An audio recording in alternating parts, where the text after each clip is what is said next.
பிரச்சனைகள்னு பார்த்தோம்னா, first ஃபேமிலிக்குள்ள problem வந்தது. எப்படின்னா 9 to 6 ஒர்க் பண்ணும்போது, ஹஸ்பண்ட், பசங்க எல்லாம் கரெக்ட்டா இருப்பாங்க. அது ஒரு ஸ்டேஜ்ல நம்ம மீடியால இருக்கிறனால டைமே கிடையாது. சண்டேஸ் கூட போகணும். இப்போ ஒரு ஒரு கல்யாணம், திடீர்னு ஒரு வளைகாப்பு அப்படின்னா, என்னால அன்னைக்கு முடியாது. பிகாஸ் நம்ம நம்ம ஃபீல்டு அப்படி.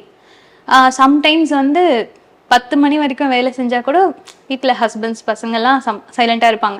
12 மணி, 1 மணி ஆகும்போது 2 மணிக்கெல்லாம் வந்து என் ஹஸ்பண்ட் வந்து கதவ தட்டிட்டு, "இன்னும் இன்னும் என்ன பண்ற?" அப்படின்ற மாரிலாம் கேட்டிருக்காரு. ஸோ அந்த டைம்ல எனக்கு மட்டும் இல்ல, ஆல்சோ இவருக்கு வந்து படம் பார்க்க பிடிக்கும். ஹாலிவுட் படம் நல்ல சவுண்ட் வச்சு பார்க்க பிடிக்கும். நான் ரெக்கார்ட் பண்ணும்போது சவுண்ட் இருக்கக்கூடாது. ரொம்ப கம்மியா வச்சு தான் பார்க்கணும். அந்த மாதிரி இவங்க இவங்க சாக்ரிஃபைஸ் பண்ண நம்ம கஷ்டப்படுறோம்.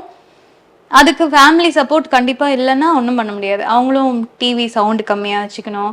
சப்போஸ் கிச்சன்ல போய் அவங்க ஒரு பாத்திரம் எடுக்குறாங்க, ஒரு பாத்திரம் தெரியாம கை தவறி கீழ விழுந்துருச்சுன்னா கூட, ரெக்கார்டிங்ல இருக்கிற நமக்கு டென்ஷன் ஆகாது. தெரியும் அது தெரியாம தான் கீழ அதுக்கு கூட சண்டை வந்தது மாரிலாம் உண்டு. ஸோ ஃபேமிலியோட சப்போர்ட் இல்லாம கண்டிப்பா இந்த இவ்ளோ பண்ணியிருக்க முடியவே முடியாது. பசங்களும் சரி, ஹஸ்பண்டும் சரி, அது கண்டிப்பா இருக்கணும். நான் மட்டும் இல்ல, எல்லா வாய்ஸ் ஆர்டிஸ்ட்டுக்குமே வீட்ல செட்டப் போட்டு பண்ற எல்லாருக்குமே அவங்களோட ஃபேமிலி சப்போர்ட் கண்டிப்பா இருந்தாகணும். இருக்கனால தான் அவங்க இருப்பாங்க இப்படி.